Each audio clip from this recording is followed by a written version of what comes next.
Good evening and welcome to the regular meeting of the Board of Directors of the Bellevue School District. Today is Monday, September 22nd, and it's 4:30 p.m. We welcome you to the meeting and we're calling it to order. At this time, we will do roll call. Jane Aris. Seema Sarafan, Shui. Carolyn Watson. Superintendent Art Jarvis. and Director Chu is coming and just going to be a few minutes late. At this time, I would ask our superintendent if he'd lead us in this Pledge of Allegiance. Thank you. Would you please rise? I pledge allegiance to the flag of the United States of America and to the republic for which it stands, one nation, under God, indivisible, with liberty and justice for all. Thank you. Thank you. I now ask our Executive Director, John Harrison, to please introduce our student. And following that, we'll ask the student to please do our land acknowledgement. Thank you. I would be happy to do that, President Sarafan. So tonight, I'm excited to have with us Mr. Alex Payne. He's a senior student at Bellevue High School. So Alex, come on up. Welcome to the school board meeting.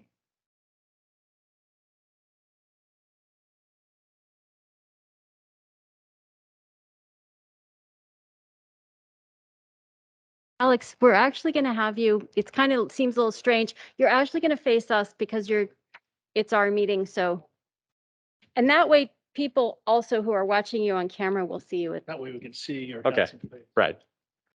All right. We acknowledge that we are on the indigenous land of the Coast Salish peoples who have reserved treaty rights to this land, specifically the Duwamish and Snoqualmie tribes. We thank these caretakers of this land who have lived and continue to live here since time immemorial. We reflect on this historic context that brings us to reside on this land and accept the responsibility to interrupt erasure. We commit to an ongoing partnership with the Snoqualmie tribe as we listen to, learn from, and lead with their guidance. Thank you, Alex. We'd love to hear a few minutes from you. Sure. Hello, everyone. My name is Alex Payne. I'm a senior at Bellevue High School, and I identify as African American and white. What does it mean to be African American today? That's a question I didn't start asking myself until junior year of my high school. Give me one moment here. Sorry, just wrote the script. Okay. Growing up in a predominantly white area, it felt almost out of the ordinary or strange to see other Black students throughout the school. It felt rare. And this made me ponder if other Black students in the school felt the same way. And how could I fix that? Over the summer, I did an internship at the University of Southern California. The purpose of the program was to further educate the current and future generations about the historical information of culture, identity, and being an upstander. 7 days of seeing the world through a vast set of new perspectives changed the way my mind functions. It altered my thought process in a way I thought not possible. With fresh eyes, I have been chasing my newly discovered goal of doing the little things in daily life that can potentially brighten someone's day. With the little gestures, they can go the biggest places.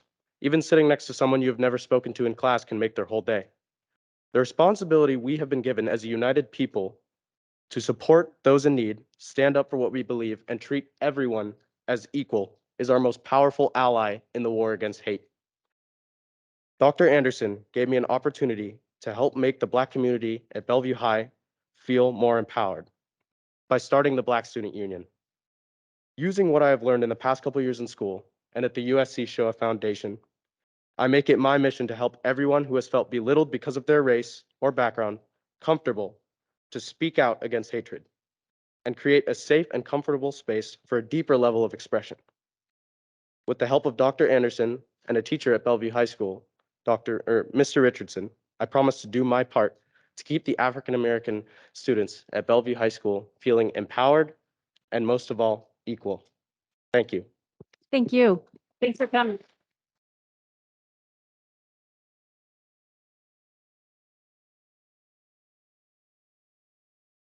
Thank you, Alex, again. So at this time, we go to item 1.6, which is acknowledgements. We want to acknowledge a few things that are happening between in the month of September and early October. So Hispanic Heritage Month runs from September 15th through October 15th. September is also National Suicide Prevention Month. There are and will be information on, I believe, the BSD site and elsewhere regarding suicide prevention. September 26th through September 27th is Rosh Hashanah. September 26th is Sharad Navrati. September 30th is the National Day of Remembrance for Indian boarding schools. At this time, we go to item 1.7, and I make a motion and ask for a second for the approval of our agenda. Do I have a second? I'll move to approve the agenda. I'll second it. Thank you. All those in favor? Aye. Aye. Okay, the motion passes. We now go to the consent agenda, and I move to pass the consent agenda and ask for a second. I'll second. Is there any discussion or any objection? Okay, seeing none, I ask for a vote. All those in favor, please say aye. Aye. Aye. Aye. Okay, we now go to item 3, which is we have a shorter than usual, but still a superintendent update from our superintendent, Art Jarvis. Superintendent Jarvis? Thank you, President Serafan. I will keep it very short. There's a lot of work to be done this evening. 3 quick references. One is continuing the theme of the opening of school. I talked to Deputy Superintendent Melissa DeVita and this afternoon and asked for the latest update, and she said, just tell them that we're about a couple hundred students short yet, but not to worry. So I like that not to worry from our chief financial officer and deputy. So we have been gaining steadily since the day we opened. We opened before Labor Day, and that's a very good sign. Second item that I'd like to note is just that you may have seen the article in the newspaper, but again this year the Bellevue School District has done something which we saw last year and we've seen shades of, but by my count, 84 national semifinalists in the Bellevue School District, 42 of which are at Interlake High School, far beyond any other high school in the state of Washington. I think the second one was Lakeside, a private school with 27. And I think the third or fourth is also in Bellevue School District. So it's just a marvelous credit to, I guess, high expectations and great programs. So we'll get you that article. It has the names of every one of those students and their schools if you haven't seen it, but it's a wonderful credit to them. Third would be a quick reference to something that we have talked about since October, and that was the community engagement officers, which was formerly the SRO program. And we have launched a community engagement phase. And I think in fact, the real core of that was how do we get a chance for our students to know what's coming at them in that program and for that matter, a broader community. So I've asked John Harrison to step forward for just a minute. I'll take any questions if you'll get them to me later, and we'll get answers back to you, details. But if I asked John to highlight where we are in the planning for that community engagement process. John? Thank you, Dr. Jarvis, and I can do that really quickly. First of all, I'll say that the community engagement process is the right thing to do and the most important phase of this work that, as you know, has been in process for a couple of years. We are working on the process in partnership and full collaboration with the city of Bellevue. So it's a joint effort, so to speak. And yesterday morning, the team that is planning the process got together for the first time. We obviously were not able to fully complete the design of the process, but we're meeting again regularly until we get that design process finalized. What I'll say is that it will be a robust process. There'll be multiple opportunities and formats for people to weigh in and let us know how they feel about the plan. And the most important part of the planning is that the intent is to really center the voice of students, to make sure that we really give the opportunity for students to have their voice heard and amplified. Doug James, our Director of Safety and Security, is leading the process from our end. Other folks involved are Drew O'Connell, our Director of Student Life, and Shamari Jones, our Director of Family of Equity and Strategic Engagement. Janine Thorne, of course, with communications, and we're really excited about the process. And you can anticipate it starting shortly. I would anticipate within 2 to 3 weeks, we'll be able to begin the process.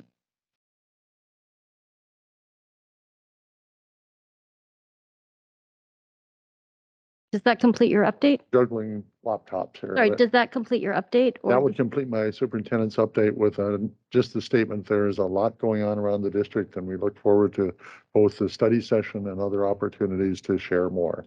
So thank you. Okay, at this time we go to our board business.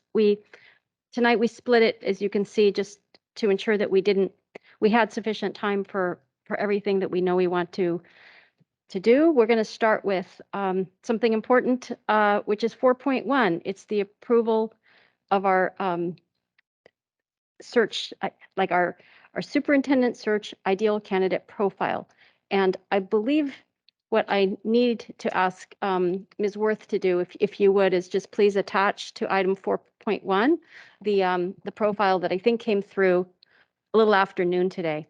And then if you can also have just project it, we're going to ask our search consultants in the meantime to introduce themselves again. You've been introduced before to our community, but if you'd like to speak to that, we'd be delighted to have you do that, and it will be projected momentarily as well.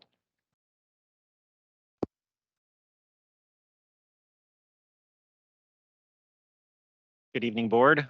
Hank Harris here with my colleague Steve Webb.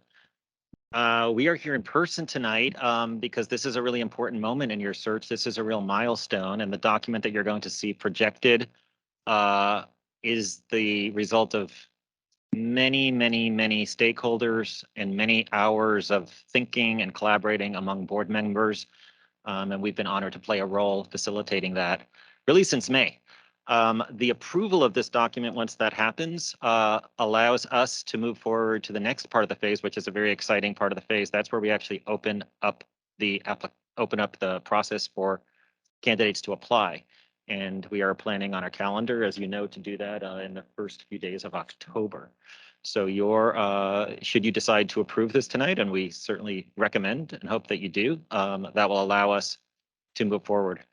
I know I've said this before, so I'll just be really succinct. The level of community engagement in this document far exceeds what we've experienced any other board asking of us and the community to weigh in, and multiple versions and iterations. Board members, I think you may have seen maybe 7 versions of this document. It's also been in public space on your website in a draft for at least a few weeks now. And again, as I've shared with you before, over 750 stakeholders were engaged in some way in informing this document. So we're excited about it. And we, again, thank you for the opportunity to serve Bellevue in this way. Steve? Yeah, as Hank indicated, lots of opportunity for public engagement to inform the production of this particular document. Lots of detail, lots of logistics. We'd like to thank members of your staff for the incredible support and collaboration. I'm just you have the wrong version up there, so I just want to let folks know to please pull up the right one. Thanks. Sorry. Please continue. So It's quite all right. President Serafan, understand we want to get the right document, the right version of that document projected. Lots of support and collaboration with members of the Bellevue team, John, Janine, Shamari, Hannah, Melanie, Megan, and other communication team members. We so appreciate their taking on these additional responsibilities when we all know that they already have full plates. And again, lots of details to manage in this first phase. and plenty more to manage as this process unfolds. So on behalf of Hank and I and Human Capital Enterprises, we just want to acknowledge the rockstar team that Bellevue is bringing to bear relative to working this process. Thank you. So I think, we'll pull it up in a second. We're all familiar with it, but it's going to be valuable to have it so that we have it in front of us before we take a vote. It could be helpful just to ground you. You talked a little bit about the work that was done and how our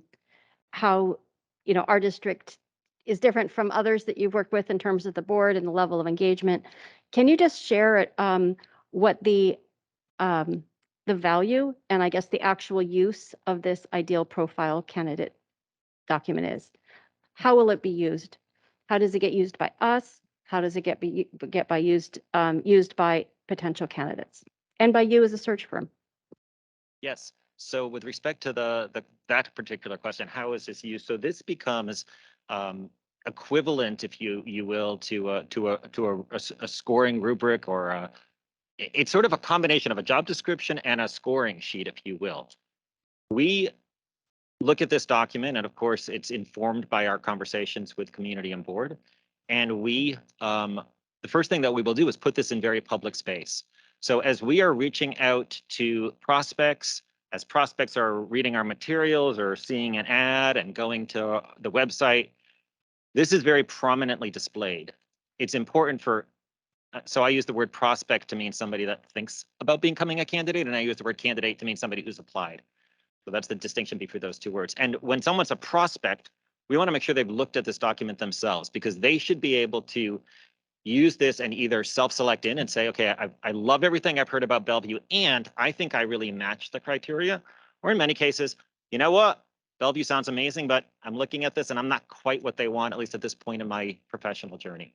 So number one, it's a self-selection tool. Number two, it's very much a recruiting tool and a screening tool that we'll use as we are making decisions about candidates. And in the early part of the process, Steve and I will be involved in the first levels of selection. As we move forward the process, we really become much more the facilitator. Once you've selected your first round interviewees, we become facilitators. You are the selectors, and you'll use this yourselves as your screening. You'll interview a candidate, you'll read a reference check, and you'll have this next to you at all times to decide, does this person meet enough of these criteria in a sophisticated enough way, right?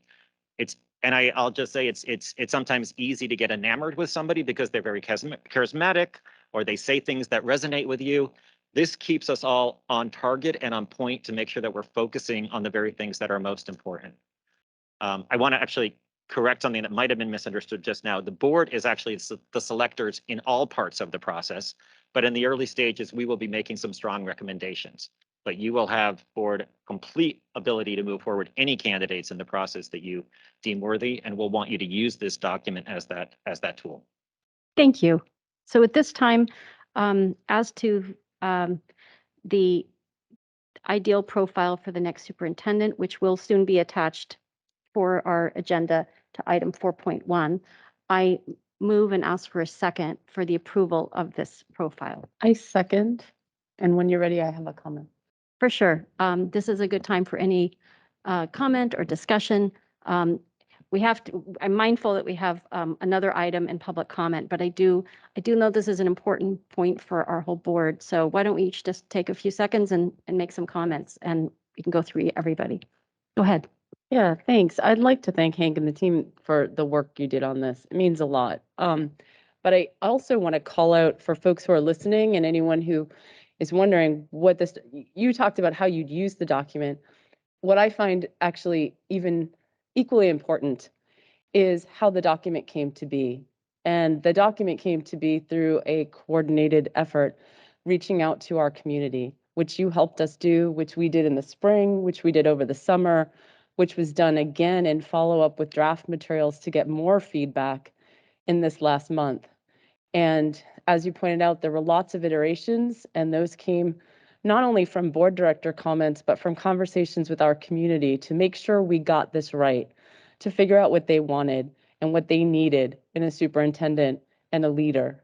And I think that as we hear the voices of our community, becoming ever present and more vocal, this is the right thing. We are doing the right thing by our community, with our community, not just to our community or for our community. And I think Seema had asked if you could comment a little bit on how the Bellevue's process might be a little different from others, because my understanding is we iterated a lot more with our community than anything you've done in the past and in any other district. And that means a lot to us. And I want people to know that we didn't just do it for the sake of doing it. The comments, the feedback, the input that you had changed the content of the document, changed the focus, and changed our understanding of what we need. And I really am grateful to the community and to you guys for helping us get to this point. So thank you for that.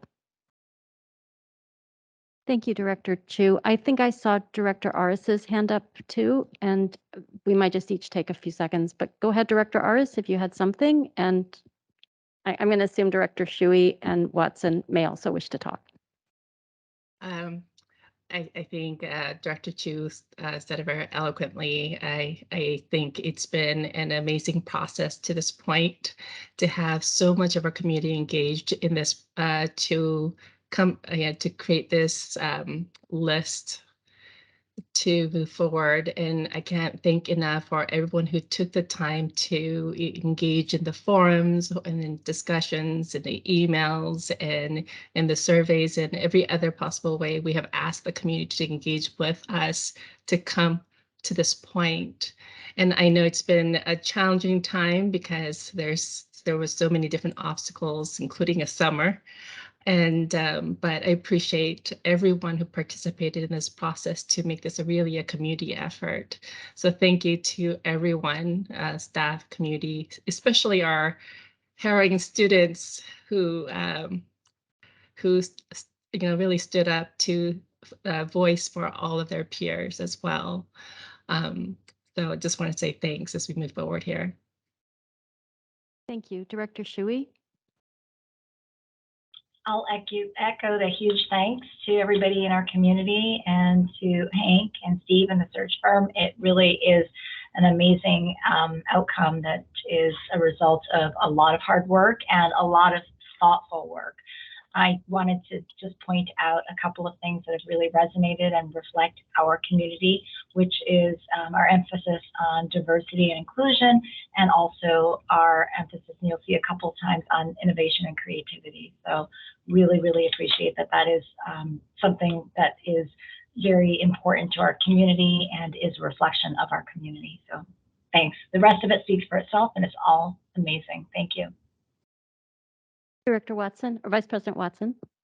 Yes, well, I'm very pleased with this document, and I know that I felt heard in this process, and it's my hope and my belief that the focus group participants, the community members, the listening session people, the staff members all felt heard too. And I can see that there's a lot of different ideas in the document. And what strikes me is that there are a lot of ideas, but they're not disparate ideas, meaning that the ideas come together to paint a portrait of a person, the person that we're looking for. So I think this is cohesive and also collaborative. So thank you. And the nice thing about going last is everything's already been said. So I just want to say thank you. Great deal of gratitude to you and to our community and to, frankly, all my board directors and our superintendent. So thank you. Okay, so with that, all those in favor of passing the ideal profile, please say aye. Aye. Aye. Okay, we have a unanimous 5-0. Thank you very much. Thank you. And it's a great moment to celebrate. So thank you.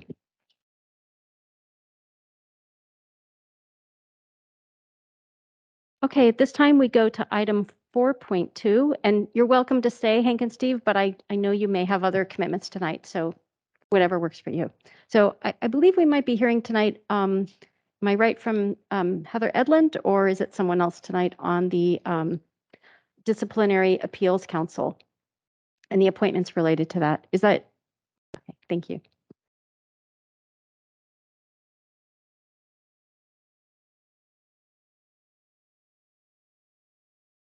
There we go. Yes. Hi. Yes, Heather Edlin, Executive Director, Student and Staff Engagement.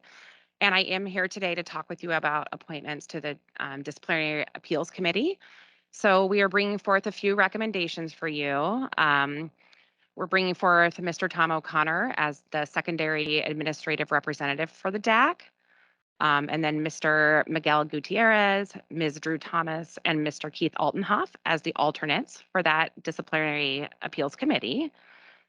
We also have Dr. Randy Nunez that we're selecting and recommending, as well as Mr. Shamari Jones. Across this panel, the reason for these appointments, I think, individually, they all have expertise, knowledge, and a lot of skills, but together they make a really diverse group with a lot of different perspectives that come forward. They know the legal and policy pieces that are necessary, but they also bring forth engagement strategies for families and communities, as well as individual students. They represent multiple perspectives in our community, and they each have a disposition, I think, toward looking at kind of that legal aspect, but then making individual student-based decisions. So we do believe that this is a really strong panel for the Disciplinary Appeals Committee, and we'd like to just bring forward this for your consideration. Okay, so the ask tonight is to approve the recommended. That's correct. The ask is people. that you would approve the recommended. Okay, and you've panel. yes, and you've given us the names, and they're listed on recommended action, but I'll read them again. Tom O'Connor, Miguel Gutierrez, Drew Thomas, Keith Altenhoff, those being the alternates, and Randy Nunez and Shamari Jones. Did I get That's all of them? correct. Okay, so I will move to approve them. Do I have a second? Second. Okay, is there any discussion? One comment. I think that we often forget to take time to thank the people who serve on this. It's an extra task. That's an excellent point. Thank you. And I've been through several of these, and the time that our administrators put into it, not only those on participating on the committee, but often the school directors who are coordinating it, is a lot of extra effort. And they do it with the right intentions, and they do it with the interest of our students in the forefront. And I just want to say thank you. Well said. So thank you. At this time, all those in favor, please say aye. Aye. Aye. Okay, so the vote passes, motion passes. Thank you. Okay, that brings us to public comment. And I believe we do have some folks here tonight for public comment. And I'm going to ask that we just project the guidelines on public comment. I don't want to take up too much time reviewing this. I will just tell those who are here tonight that, first of all, thank you for taking the time to come.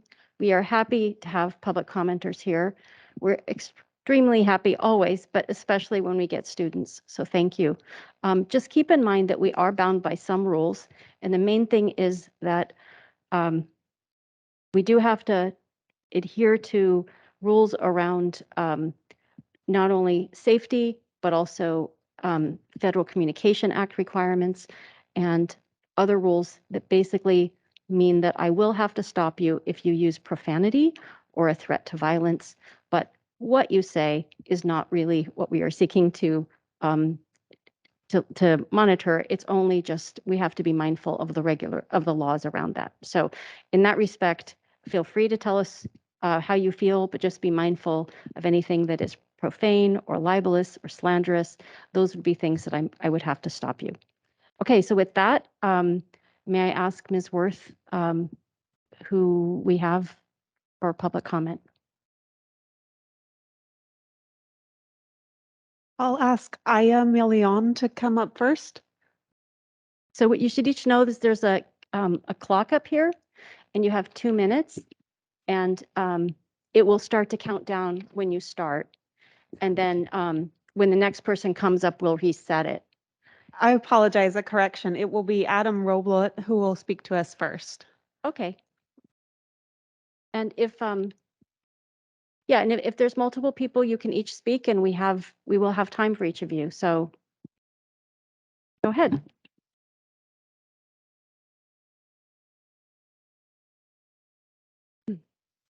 All right. Good late afternoon, everyone. I know my back is facing some people, but my name is Adam Roble. I am a junior at Interlake High School, currently attending Bellevue College as a Running Start student. This is my second year being involved in the Eastside Youth Coalition. And first, I would like to honor the alumni for Eastside for Black Lives, such as Leo Wazugbo, Omar Fagiri, Jaheen V. Madan, Batania Gade, and my sister, Amal Roble, who all took time out of their academic schedules to better BSD for students to come. Their conversations, vulnerability, and storytelling took a step towards lowering the amount of BIPOC students distressed by police presence in schools. I am here today to ensure that we are moving forward with clarity. I want there to be a trusting community within BSD where open dialogue is encouraged and relevant decisions are made aware to students and parents.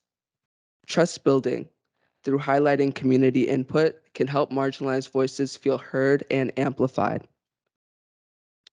We, Eastside Youth Coalition, hope to work with BSD further to garner a more connected community. And of course, thank you guys so much for your time. Thank you.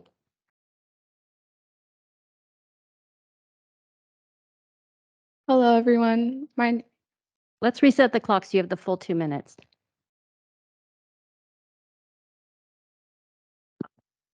Okay, go ahead. Hello, everyone. My name is Aya Leon. I'm a senior at Interlake High School and the co-president of Eastside Youth Coalition. As a Black student and being a part of the group that was negatively impacted the most by the SRO program, I believe it is time for action.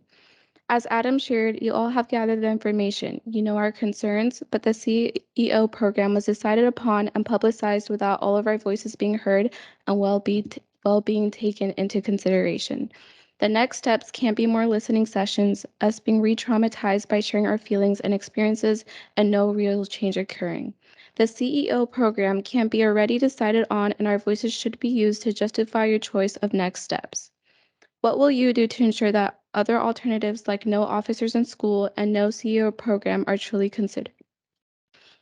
We're ready for true action and transformation, not a predetermined program put into place again. Our lives had to matter to each of you the most. Thank you. Thank you. Thank you. Are there any other students who want to talk tonight? Okay, thank you again for coming.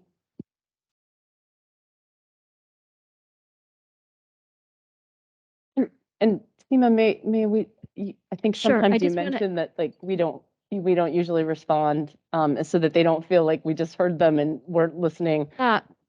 Sure, I'm happy to say that. So to the students who come tonight, we don't usually respond to public comment, but we want you to know that what we do is we listen intently and we consider what you have said. And it is something that the superintendent is listening to and each board director is listening to. And it informs a lot of what we think about. So the fact that you have come, whether it's in person or remotely, is very meaningful to us. But we want you to also know that you shouldn't feel like this is the only way you can communicate with us. You can also email us, all of us, or individually. And you can also ask us any time if you want to talk to us. So I just want to thank you again and tell you that if you noticed before you spoke, our ideal superintendent profile, we have student voice and well-being at the very beginning. And that really is something that has always mattered to us, but we want to make sure you're aware we really value. So thank you again. I think with that, if there's any other public commenter, I do want to ask Ms. Worth, is there anyone else? Okay.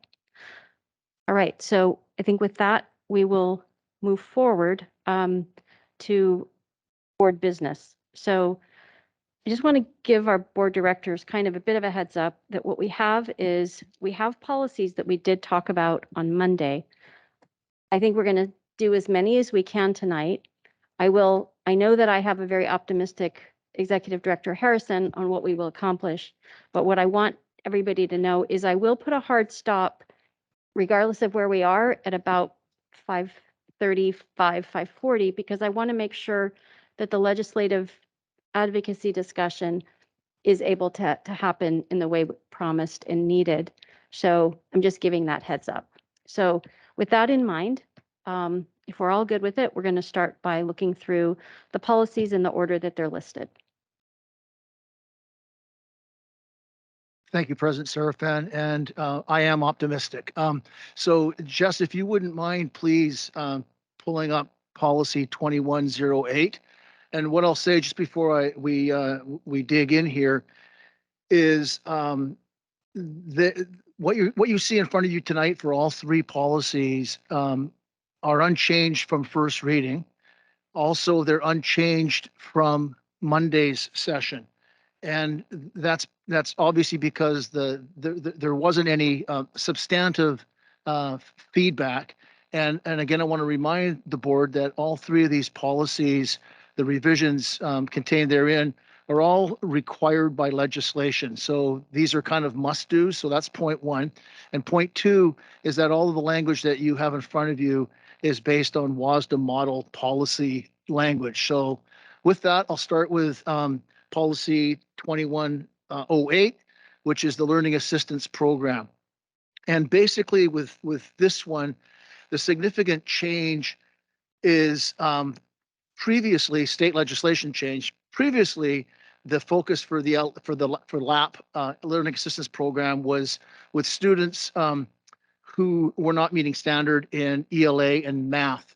And now that's been expanded. The definition of learning assistance has been expanded to include students who are not meeting academic standards with the greatest academic deficits in basic skills identified by statewide school or district assessments or other performance assessment tools. So it's a broader definition, and that's basically the heart of the change here in policy 2108. Happy to hear any additional feedback or answer any questions you may have. I have just one. I just want to confirm where you had it on Monday is where we have it now, meaning there's nothing. Correct. You made no change or addition. Okay. Is there any board question or comment regarding this? I see two. Oh, one hand. I just see your video too, Director Chu. No, actually, it's only you. It just I happen to see your hand both physically and on video. So it's you. Thank you. Yeah, just a quick question for John. I think that a lot of times when we have these policies that are so specific to state requirements, sometimes we get lost in compliance and we don't think about what we actually want to say in policy. So my question for you is, if this were not just a matter of compliance, if you were writing the LAP policy, is there anything that is missing from this that you think is critical in terms of making sure that our LAP policy actually reflects the values and the needs of the district? And that's a great question. And the short answer is yes. I think the broadening of the definition resonates with most of us as educators. The previous definition was narrow. Of course, that increases the challenge, so to speak. But we feel pretty strongly that we're in a good position to work with our educators and meet the needs of our students. The other interesting piece is there's a whole state framework that's really pretty detailed that is required for implementation next school year. So what you can anticipate is significant work on our procedure over the course of this year to set us up for full implementation of what the state requires beginning next school year. And so the short answer to your question would be that work that OSBI has done and our legislators have done with the legislation, I think really fills in all the gaps that, if we were to say what's missing, I think most things have been, there's nothing that's glaring that's missing at this point. So that sounds like a no, because she asked, is there anything that you wish you could have added? Absolutely, yes. That's a no. There's nothing at this point that's all clear. right. Did you say absolute yes? That's a no. You are confusing me. It's a yes Keep to it my succinct. point that it's really a no, I think. Yeah, no, I got that point. And Seema, I will follow up, and I just apologize because I was unable to be at this part of the discussion on Monday. So I'm throwing some of my comments in now, and I'll try to be very, very brief with them.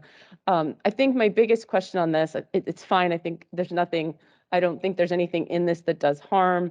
I do think we need to find a way, even when doing policies that are compliance updates, to ensure that we take that moment to take a time out, because that's when we're touching that policy, and we do need to do our critical criteria review. I know this was on a time sensitive thing and we didn't do the whole process. So, but I know you put effort into some portions of it and I appreciate that. But the point I would make for maybe thinking a little bit broader in the future is we think about LAP, the way this policy is written broadly as intervention, like tier 2, tier 3 services. And I think sometimes there are cases where we have issues with student achievement in particular schools or classrooms, and then at that case, or at even just a grade level across our district or what have you, then we have to think more about the instruction and the curriculum and make sure that the tier 1 services that we're offering are actually meeting needs. And I wonder a little bit about whether or not there might be some space for us to think about that as we come back from COVID, because, you know, we've heard in the news about like, oh, you know, kids are so far behind on standards or whatever. What does that COVID factor? I don't want to call it recovery. No kid did anything wrong. But in terms of what they were able to have access to and learn and so forth and master, what will that look like as we move forward in terms of LAP? And that's something that I want to make sure is on our radar. And so maybe at appropriate spaces, you can inform us where that fits in and whether or not we might want to think about this policy further as a board. And I appreciate that. And I can tell you that it is being thought about. It is top of mind. And I think it is something that we have an opportunity to address in procedure. You see a hand up for Director Yeah. Watson? Yeah, I'm going to briefly repeat something I said on Monday for everyone to hear, which is just that I'm really interested in how this is going, having been once at a school where they were using LAP funds. And I would love to know, when you do the report, no extra work, but when you do the OSPI report, I'd love it if the board could be kept informed, like what kind of programs at what school, did it help the kids, that kind of thing. So I would just love to know how this goes. That's my request. Thank you. Okay, so I think with that, I am going to make a motion that the Learning Assistance Program Policy 2108, as revised and proposed in item 6.2, where you can see both the marked up policy draft and the clean draft. I'm going to ask that we pass that, and I ask for a second. Second. All those in favor? Aye. Okay, the motion passes. So we move to 6.3, which is sexual health education. And I know we discussed this Monday, but it's helpful just to calibrate us on both. First of all, there's no changes since Monday, correct? Correct. Okay, so if we could have Jesse, if you could project the marked up version of 2125. Yeah, that's great. And then John, you can have us scroll down as needed. But if you can just calibrate for those listening, kind of You can do that. the purpose and changes. Yeah. So again, this is changes to this policy are necessitated by changes in legislation. This actually piece of legislation got a lot of play in the media. And basically, the change is that K-3 instruction focuses on social and emotional learning, using the social emotional learning standards that OSPI developed a number of years ago.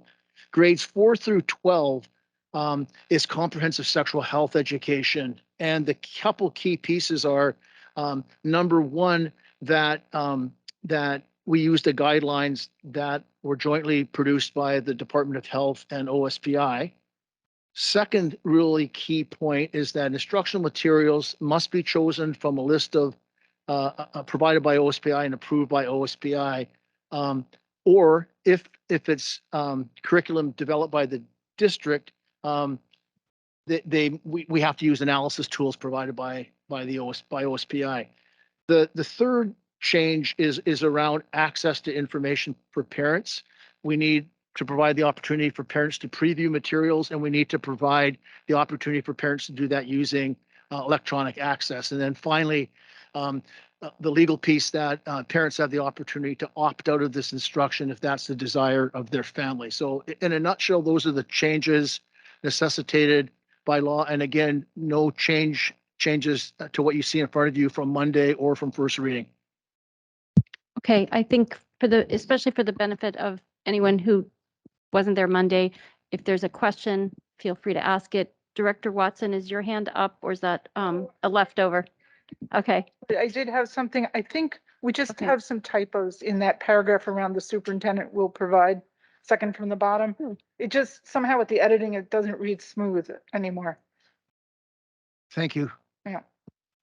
So I'd motion that we approve this policy as presented with the typos fixed. I second.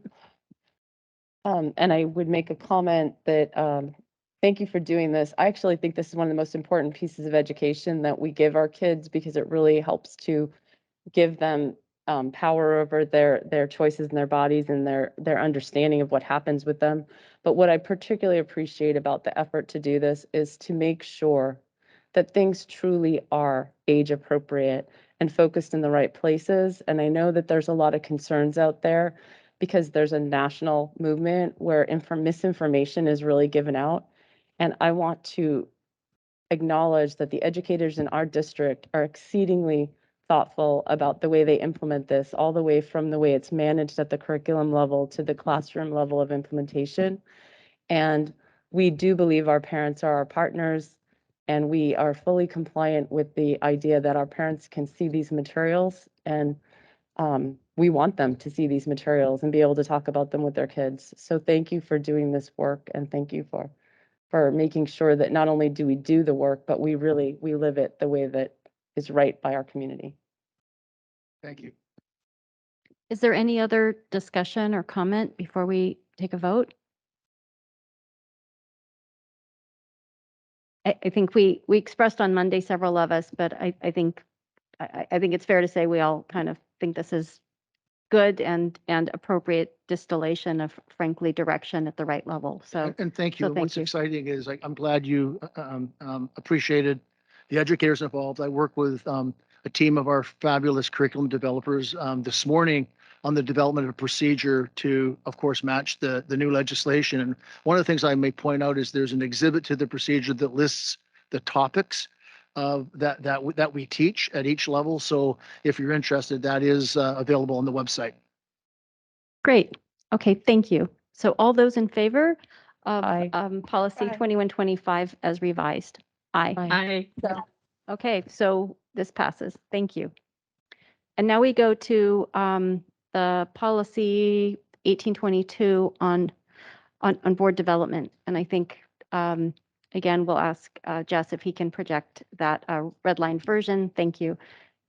And again, just calibrating, I thought what was notable was the WASDA piece of it and being really clear about where we needed to get our training.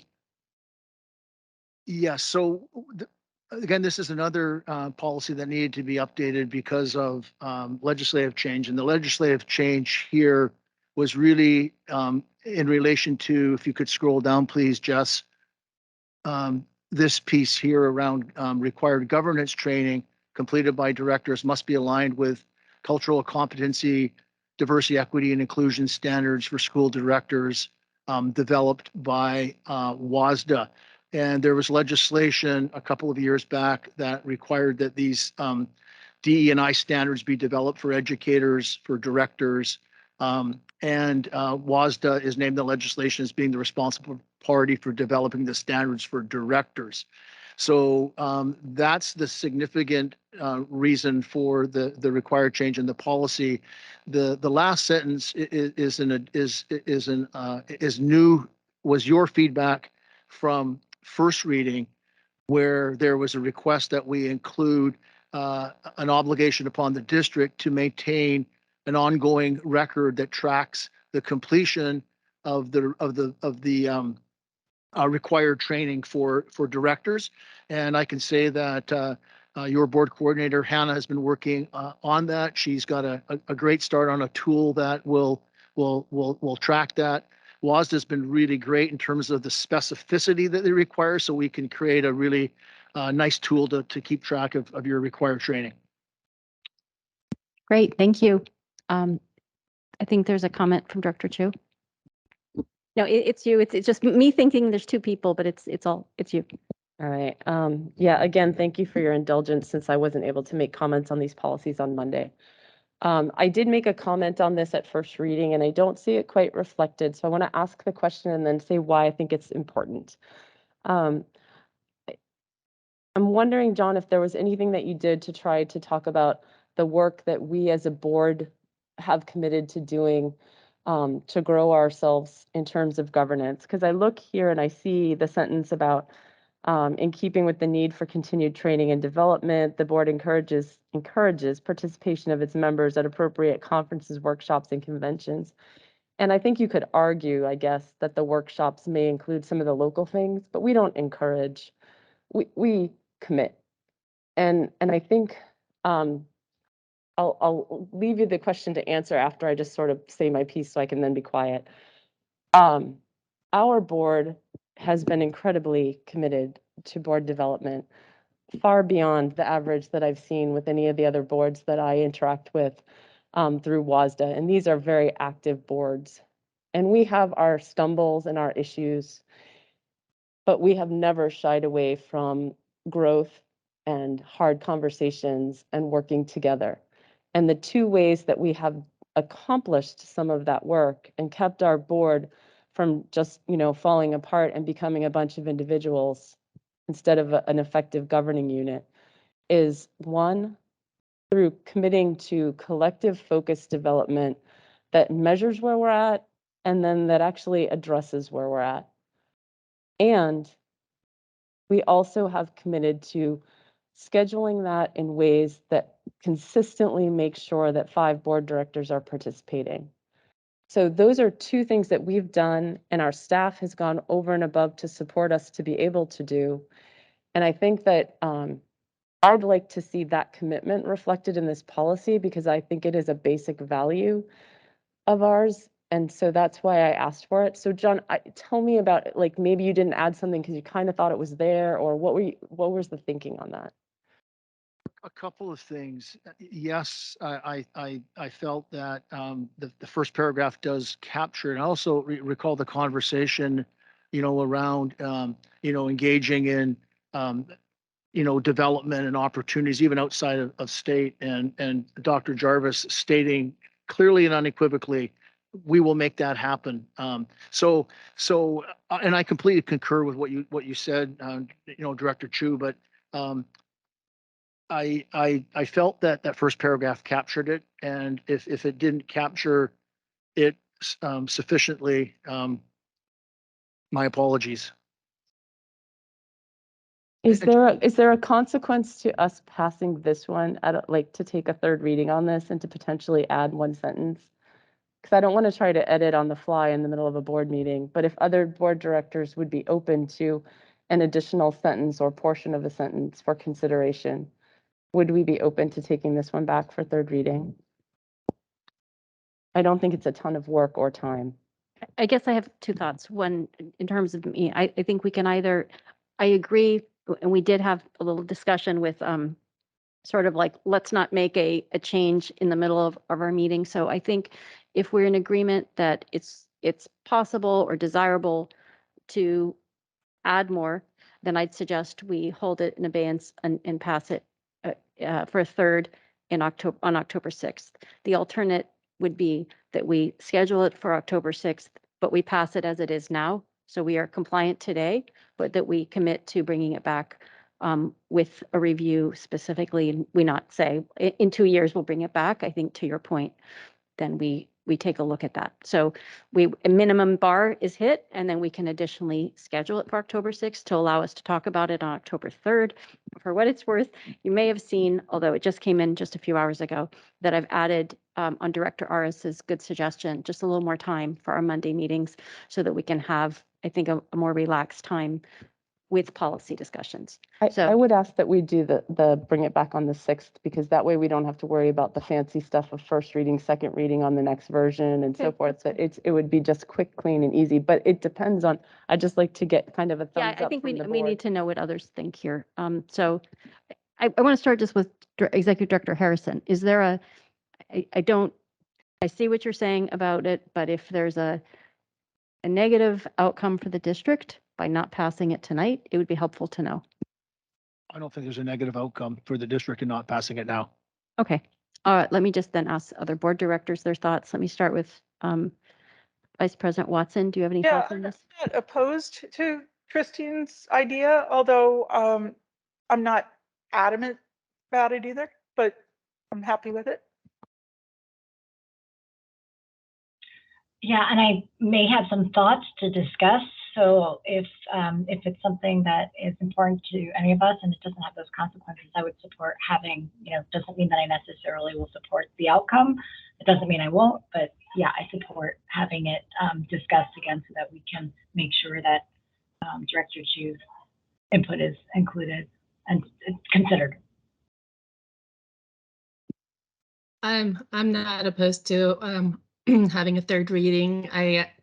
I'm very excited about having a policy around this in our board commitment, and I appreciate the call out of what Dr. Chu has stated. And so the more we could solidify and put our character of our community's desire, our board, and to make sure that continues, I think that'd be fantastic. Okay, so we'll just pull this forward to the 6th, and then in the meantime, that gives us a chance. And I think, am I correct that I understand that Director Chu has previously shared with you a proposed sentence for consideration? No, I don't No. think I gave him a sentence, so I will send him a sentence Okay. at this point, I if think that's that would okay. be a starting point, and then Yeah. we need to have our general counsel take a look and just make sure we Yeah. don't have unintended. I would appreciate that, and thank you very much, board. Okay, thank you. And I think your optimism was well founded, so thank you. Yeah, so 2 out of 3 done. Okay, so I think the good thing is that that actually gives us a little more margin for our next topic, which Actually, could we just, Seema, one quick question? is sure. No one else had, I just wanted to confirm that no one else had other comments on that so that we don't have like another 4th reading because we didn't get the comment. I'm gonna say probably not. We can confirm, but because we had talked about this on Oh, Monday, on I Monday. think Okay, the answer is great. no. Thank you. All right, so I think with that, we move forward and we go to item 7. Can I just Sure, go ahead. I just want to say it's the 0130P that I wanted to be sure was included in here, either in procedure or someplace, the commitment that we made to training in that policy. That's all. Yeah.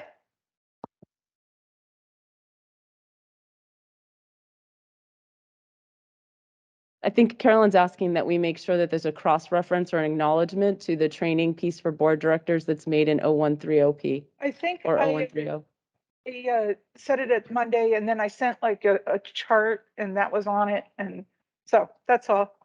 That's a good point. Thank you. Yeah. Okay, so we have a little margin tonight, but we start our director discussion, and this is where our general counsel thought it was a good place to put the legislative advocacy discussion. We put it in director discussion, but we designate, frankly, we thought 15 minutes, but I think we have 20. So go ahead, I'll hand it over to directors.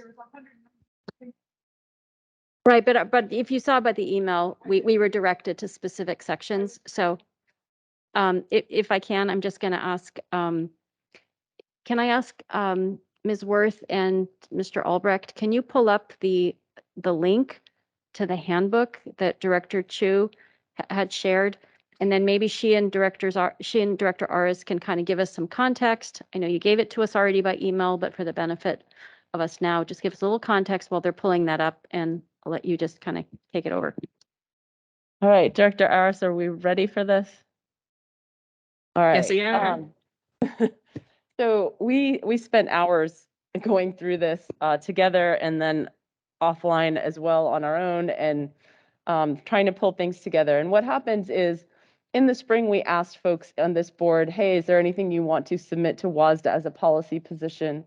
And we put one in this year. We've put several in the past. And then I went, and on those that we really cared about deeply, I made sure that they would be resubmitted this year so that they would continue to be current. Things like safety, special education funding, equity support and funding, there's a whole number of things that we have either submitted ourselves or supported in the past that we wanted to make sure we're still present, but we don't want to just keep submitting new positions about it because the organization is trying to consolidate so that they have good advocacy.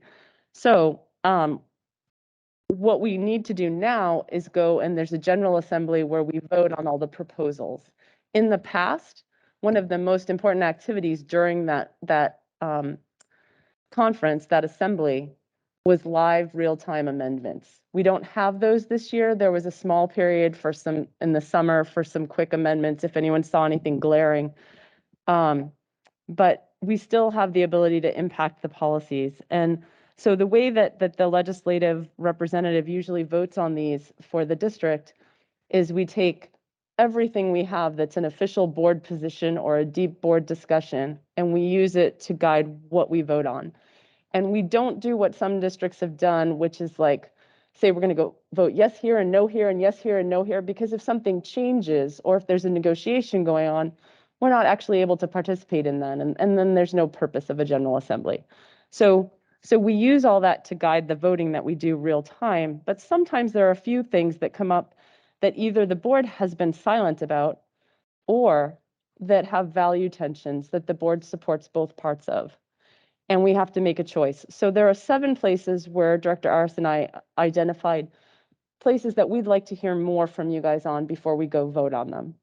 And Director Serafan, you sent me a question ahead of time that you wanted to be able to ask tonight about our support for gun safety. And really, like, do you want to ask that question? Because I'll just take it. I have an answer for you, and then we can move to these I other. think I send it to you so you could include it wherever and however you thought worked in your flow, so you don't need to. I think I'll just put it up front because it's not one of the ones that we're asking. Well, there is a safety one that we're asking for some input on, but it's different.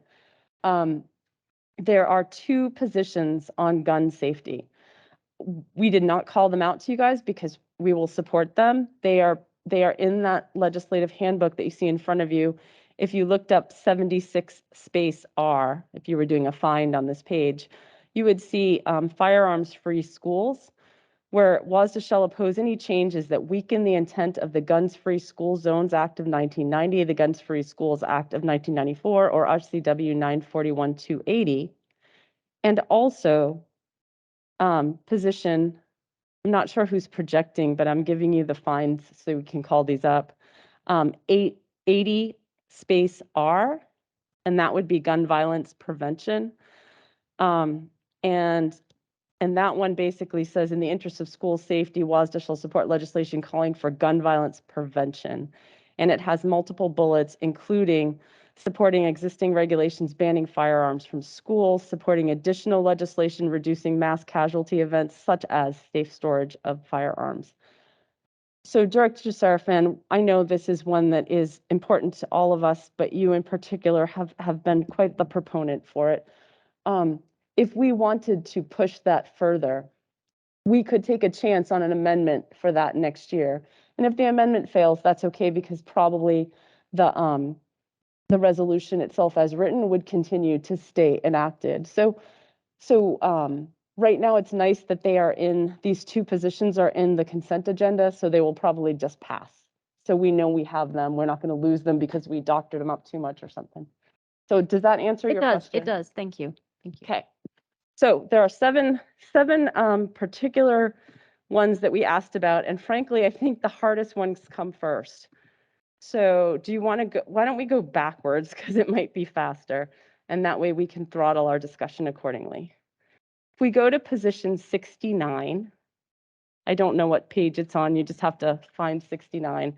And this is basically saying, it's related to position 50 in some ways. Position 69 is saying we should move our board elections to be in the same year as the major elections for Senate and President and so forth. The advantage to that is you have broader participation. The disadvantage to it is that you move your school board elections to a more partisan-oriented year. And by doing that, you end up with school board directors who, when they're campaigning, are more likely to make positional statements and appeal to party or positional spaces, partisan spaces. And so the reason that WASDA is recommending voting against it, I think, is that they do want the broader participation and voices, but they don't want to lose that nonpartisanship of the school board position. But I thought because of number 50, that maybe like it felt like that was that was sort of mitigating the outcome from 69. No, not the necessarily- idea is that even if it remains nonpartisan, just the association. yeah, the association with that year, the politics going on, the community conversations, etc. So we just want your feedback. I'd love to hear from others. I'm frankly on this one. I'd be interested in knowing what your guidance is, but well, the guidance of the of WASDA, the committee that went through it, the legislative committee went through it. They assessed it, and there's, oh goodness, how many people are on that committee? 2 times 10 plus 4. There's like 30 people on that committee from districts around across the state, and their recommendation is not to support this. But we don't always have to go along with their recommendation. I can say for me, I don't. My reflexive response was, oh, good. I wrote down intended to increase engagement, positive. So I thought more people turning out, a good thing. But I think if I'm happy to defer to sort of the collective view on how it nets out. If the reality is it makes it more polarized, I would not welcome more polarized or partisan injection of things into the school district. So I'm happy to defer to your judgment on this one. Yeah, I think I agree with the do not pass, because I think it would add to the polarization. The school board candidate might be seen as on a slate depending on what endorsements they got, and then they'd be caught up in defending the positions of a particular party, and it just seems like we would lose our freedom to try to pull the community together and do what's right from sort of both sides. Except that many candidates seek endorsements from parties. And so Well, if they they do. really want to go that direction, But they're they'd say, not- don't seek them. Yeah, they're not as centered as they would be if we were sort of on a slate. Does Joyce have any input? Yeah, I had input and I also have a question, but let me ask my question first. When the way it is currently, was it intentional to begin with? And was there a policy reason that, was it, we don't want these elections to be partisan, and therefore we're deliberately putting it, in these off years?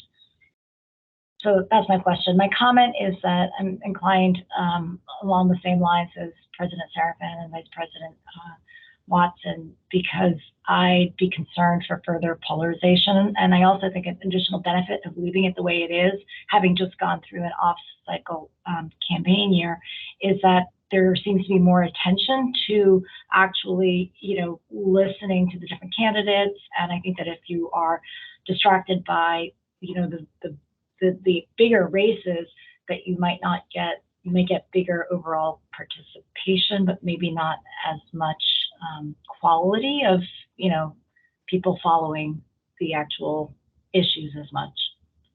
So I'd be inclined towards a do not pass. But my question still remains, which is, was So there? Joyce, my answer to your question is, first, I don't know.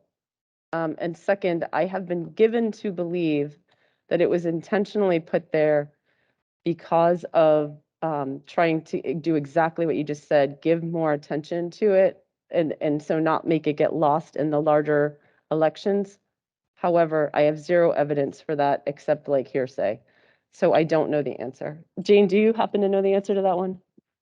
I don't know the reason why they did it, but my, I guess, assumption would be is that to make it easier for the community to focus on the local versus more the nationals to separate the two. But by doing that, what I've one of the things, there is some data which I'm sorry, I don't have it on top of my head, is that there's a tendency of people who vote on the national but will not do a local because they don't realize there's elections on the odd years. And they don't engage in our local politics, and which is as important as we all know. And going through the campaigning for this position and talking to a very large number of our community, it was surprising to me how many people did not know that this position is voted on. People did not know that this is something that they have power over. So there, as much as that it's great to have this separate, I do wonder, by putting it in the even year with all the other, whether that would help our community understand that how much power that they have within our local community in positions of such as school board or council and so on. I'm amazed how many people do not know of all the different positions that they have power over. All right, so you guys have heard from us on this. We've heard from you. Obviously, we still see the value tension, and so we will be thoughtful, we'll listen to the arguments, and we will make a vote accordingly at the time. If there's anything else you want us to take into consideration. Okay, then moving to the next one. This one hopefully will be quick, I hope. 50.0, it's while our general operating values, oh, sorry, that's me. That's not the position. But number 50 is basically, should school board elections be partisan? And I don't think we want that, but we never talked about it. No. Ditto, no for me. All right, Yeah. well, that's easy. So there you go, no designating political parties. Number 23 is the next one. This is definitely got a good intent, but we're not sure if there's an overreach, and we wanted to just have the broadest bit of input that we could. I think we also asked if the staff had any input on this one. Can you But go to number 23, Jess? 23 is about protecting students from online advertising and surveillance. And which is a good thing to do. We're wondering if there's an overreach there, if this is something we can even enforce. Is it how? Well, where is your concern about overreach? I can say this is an area I used to work in a little bit. Oh, so good. I thought this is good because it's actually not very well regulated. It's in Europe, there's a jurisdictional standard that across all of Europe. In the US, it's a more of a patchwork of various laws. And so online advertising to students tends to be a little bit spotty. And so what I saw was, I thought, oh, good, this looks like it's going to be a layer of more of a common standard. You already have things within anything you get, like if you get an operating system or a browser or something, usually there's controls at the district level for what they can filter out. But this sounds like it goes a step further to try to create a standard so that essentially they're not using data your student is using, when students creating or giving, when they're interacting with a device that comes from your school, and they're creating or extracting a profile to use to target your kid for advertising. So I read into this that was the goal here. Yeah, we thought the intent was great. We just yeah. neither of us were experts, and we wanted to. I'm not. You never know how it's going to hit the ground, but I thought, well, overreach would mean, they prevent. Who hurts if they overreach? It hurts the company extracting data from your student. I don't see how it hurts the student. The only area where your student's going to get a less good experience is like when you do a search and the tool you're interacting with doesn't know you from Adam. It gives you, it thinks you live on a farm, and it gives you a good tractor when you're looking for, a small car to get around because it doesn't know you. But so that's where you may not get as rich an experience, but I think the advertising piece is about targeting, and it's about monetization. So I thought, that looks good. That was my reaction, but I don't know what's behind it. Director Aras, are we getting answers here that are up the alley that we're looking for? Anything else that you want to ask? Because then we'll hear from Director Shuey and Watson if they have more to add. I would like to hear the rest of the board if they have any comments first. Yeah, I would also like to weigh in heavily on this one, that I think it's a really good thing to do this. We are woefully unregulated in this space, and we are talking about the protection of children. And as maybe all of you know, but just for community members who don't know, there's a lot of targeting that goes on, including around eating disorders. And, you know, there's a wide range of things that happen with advertising, and, you know, they know that your gender, and suddenly, you know, you get more information about how to diet, you know. And so I also practice in this area a bit, and know that the regulations in our country are, as I said, woefully inadequate compared to in like Europe. And some states, as President Sarah has said, there is a patchwork here, and there's some protections here and there, but I think this would go a long way, and I strongly support it. Great, thank you. As you guys are talking, I'm recalling more the conversation that Director Ars and I had. And so what it really brings up for me is we kind of felt like we knew what the right position was to take on this, but we realized that we couldn't point to any policy, procedure, resolution, anything.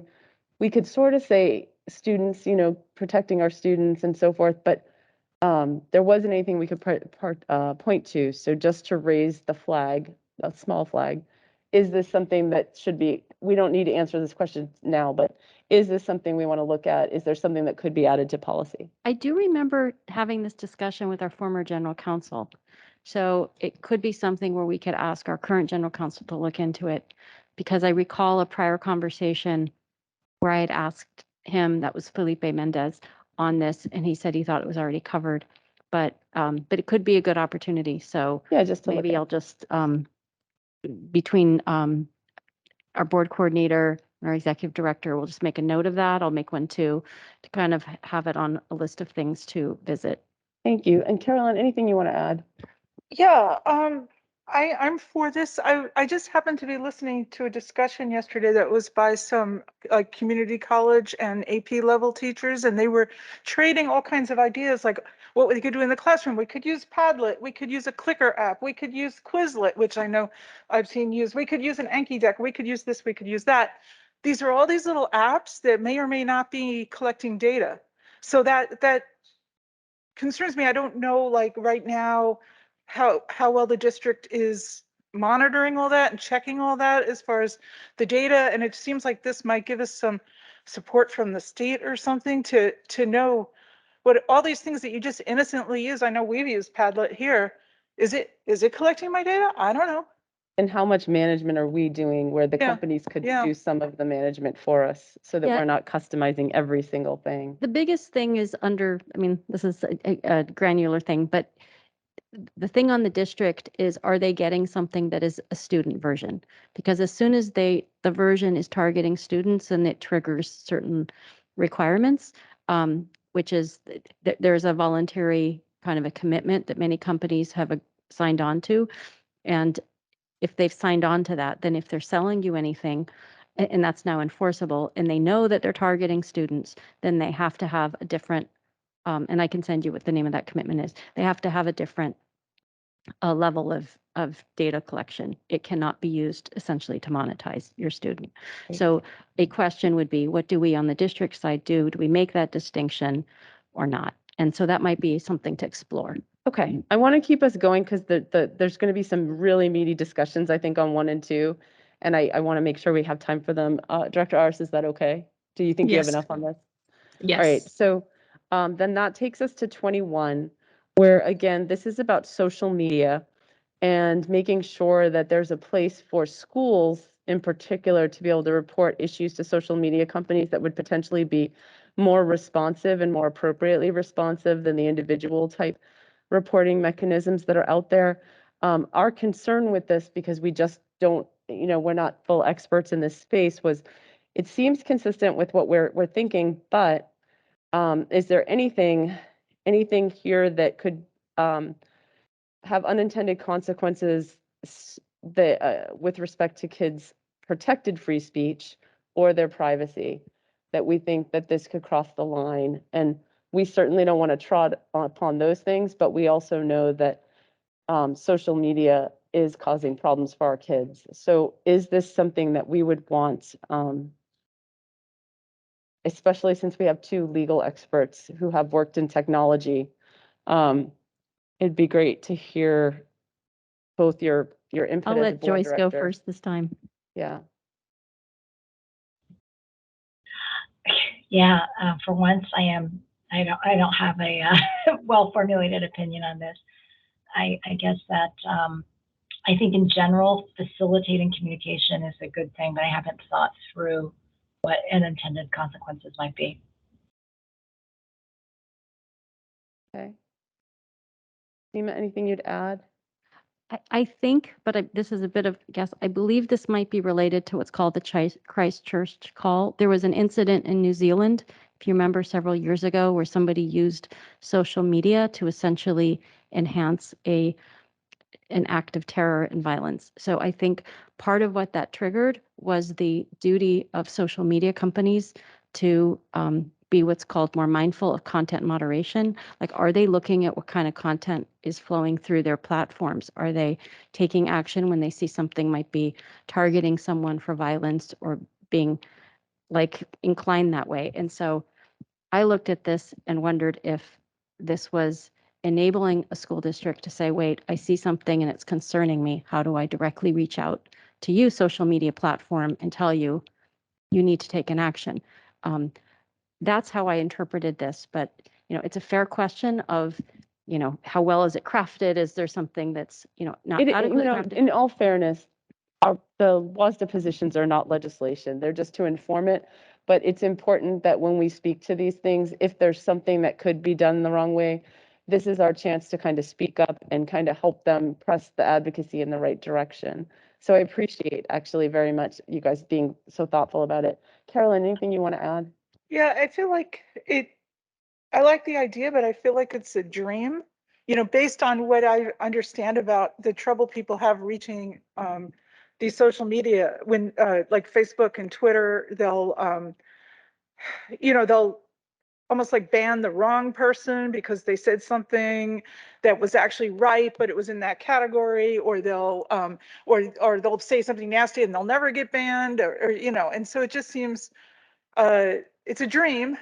I suppose I could support the dream, but I don't know how. I think that in this case, that the real press is simply to make sure that the companies have a reporting mechanism that is adequately responsive for schools. And it seems, even that to me, to be honest, seems like a bit of a dream, but we can press it. So Jane, do we have enough on this one?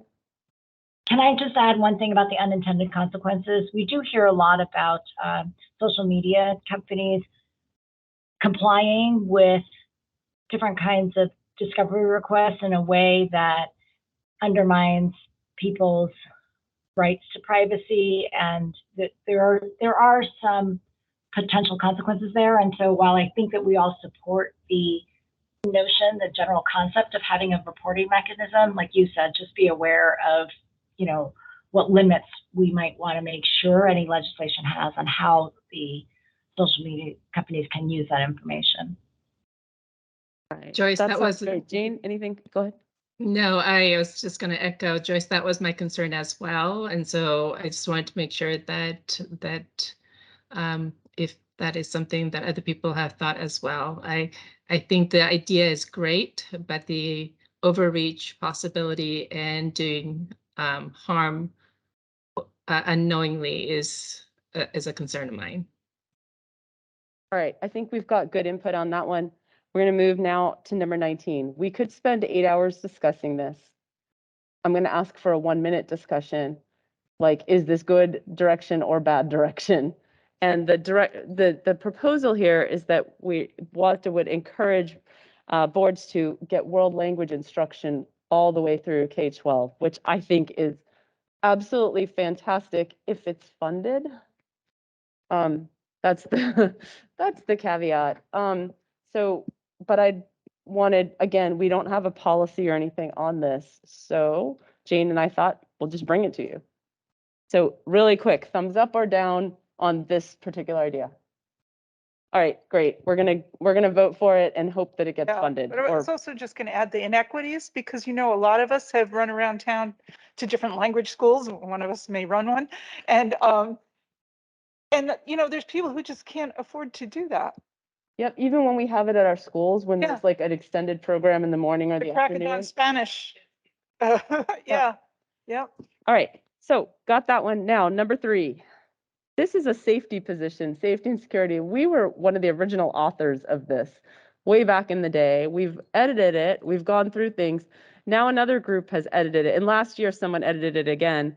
I think Seema and I were both sad that it doesn't have a line about guns in it if it's a truly comprehensive policy. But we can't do live amendments, so I can't. There's no feasible way for me to propose that this year. The concern I had with the well-intended changes that are being proposed by our colleagues in North Shore and Seattle and so forth are that they have deleted the part that says the state should support. And one of the most important things that we were pressing with this is that school safety is not just the burden of schools to come up with funds. It's that schools, we need schools to, we need the state to provide the actual funding for the safety work. The problem here is they're doing, some of their edits are just stylistic, even though it looks very comprehensive. But one of the really important ones is that they added staff. And that's really meaningful to us as well. So this is going to be a tough one to make a vote on. I don't know how much influence we'll have on it, but I do think we can raise the issues in either direction. Jane and I thought, since it has things that push us in both directions, we'd just give you guys a chance to weigh in. Carolyn, you haven't started us. You want to start us this time? You know, I looked at this and you know, I'm sorry about the gun thing, but what jumped out at me is all hazards approach, which is something I've been interested in since, you know, forever, with earthquake safety and all of those things. And we've come a long way in this district, but I'm wondering, this isn't in there and it's not amendable at this point or whatever, but as you're talking about it, I was hoping you could think about all hazards approach for geographical environmental crises. Think about viruses and smoke. Think about clean air as part of that. That would be my thing there to add that. That's a great point. To be clear, I just want to clarify, there'll be 2 pieces of voting on this. Piece 1 will be the red, like, do we take this collection of amendments as one body? That's the unfortunate thing. And this is a place where I am sorry that I did not catch this in August when I could have submitted an amendment, because I think I could have gotten that back in. I'm sorry. The second thing that we'll vote on is if the red fails, we'll still vote on keeping this position, which I think will pass because it's passed for like 4 years or 5 years now. So, yeah, so the input we really want, we're operating under the assumption that we want this position in place. The question is, do we want it as amended?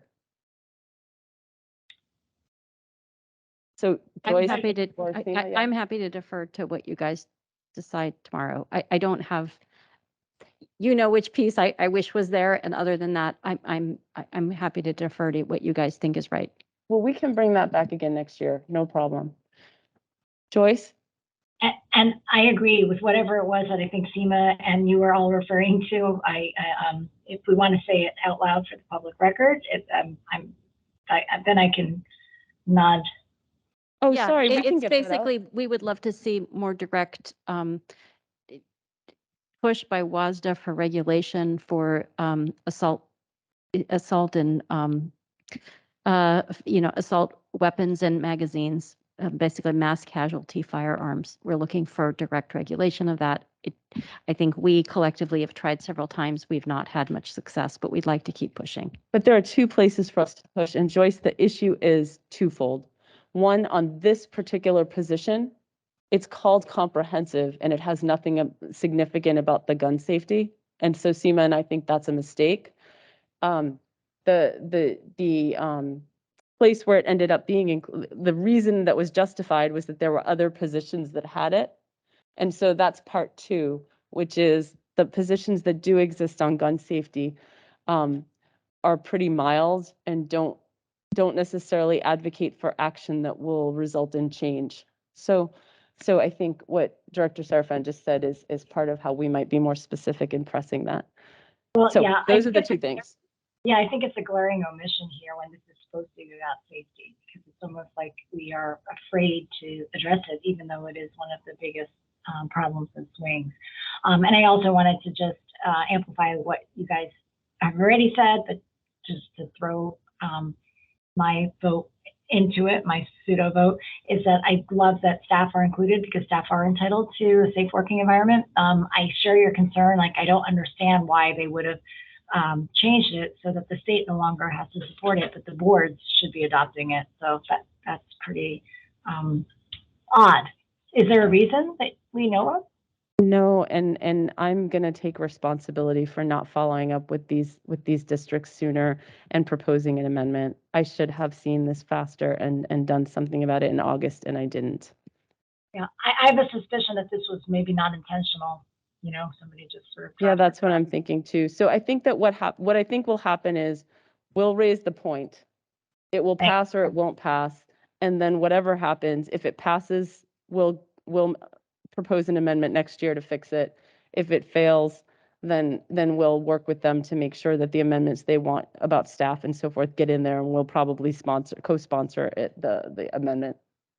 Okay, I do want to, I think we can dispense with our last part of director discussion, but I know you have one more. Last to one, you cover. ready? Yeah. Okay, this one's hard.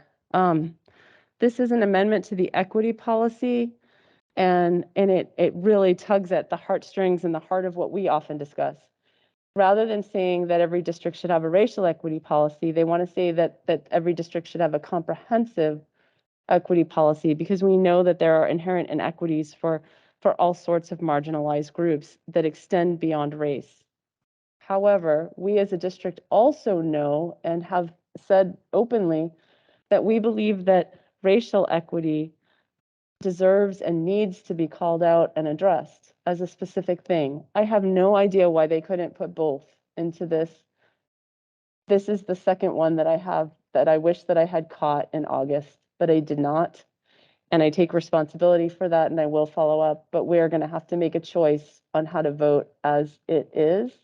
And we will use our voice to make sure that we expose the issue, but help us out here. Director Aris, anything else you want to say about this one? Are we in the right place? Oh, I'm so sorry. We are on number 1. Sorry, Jess. Thanks.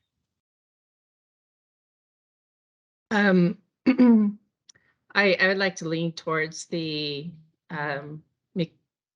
not adopting, just because of our district and what we have voiced, our community has voiced, and the importance of having racial equity in there. And if we want to have an amendment, bring that up next year, and add racial and comprehensive. But to drop racial now, I'm concerned that to bring it back later will be harder than it is to leave it alone and bring comprehensive into it with the racial. So what do you guys think? Give us your feedback. I would say I just echo what Director Aris said. That sounds logical to me. I echo it. I also just further state that it sounds a lot like all lives matter, right? You've got a problem, and let's meet it square, head on. Otherwise, if you don't, then it leaves too many gaps for it not being addressed at all, and it becomes politically, becomes the political battleground when it doesn't need to be. So I'd be strongly opposed to taking racial equity out. We're not in a race-blind society and a race-neutral society. Yeah, I agree. Let's leave it the way it is for now. We can amend next year if we feel, for it. But I'm thinking we might be one of the districts that might be best positioned to kind of stand up for this, in the sense of what our demographics are and the side of the mountains we live on and so forth. So I think we should push for keeping it this year. Fear not. We we speak up even when it maybe isn't the best. Oh, okay. So yeah, thank you, everybody. So I think, yeah, this is something we fight so hard for, and I hate to see it go away and then have to drag it back in. Better to keep it and then fix it later. I am so sorry that we didn't have the opportunity to make the amendment proposal, because I so would have done that. So thank you for that. Jane, anything else we need to know? There are other things that we will be fighting for actively, but we didn't think we needed your input because we have it. No, I think we're good. I think we had requested the staff to give us some input on specifics of regarding finances which is not our forte. So hopefully that we'll get that input, and I think otherwise we should be ready. Okay, I'm going to just, I want to just have all of us thank Directors Chu and Aris for all this work and for the very comprehensive walkthrough. That was really valuable. And I really like the combination of it being projected. For going through the Talk 192 through. pages. Yeah, I also, though, feel like that pilot who's trying to get us to our destination here. So we have a workshop that, and I know we also have a board director who needs to leave a little right on time tonight. So I'm going to ask us to then recess this part of our session so that we can go into our workshop next. We will be taking a micro break, and then we will start so that we can start our workshop. So thank you, Directors Chu and Aris, and that was really helpful. Okay, thanks. So we'll take a short recess, very short, and then we will pick up on board development workshop.